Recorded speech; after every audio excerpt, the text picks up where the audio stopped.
Hello friends, welcome to our channel Kids and My Passion. Today you're going to see simple and easy activity using pop stick and wooden clips.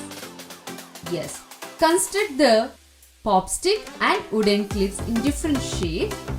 Kids, slowly they need to take the pop stick without disturbing the pattern. By doing this activity, kids will be developing problem solving ability and they also develops the concentration.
Thank you for watching my video.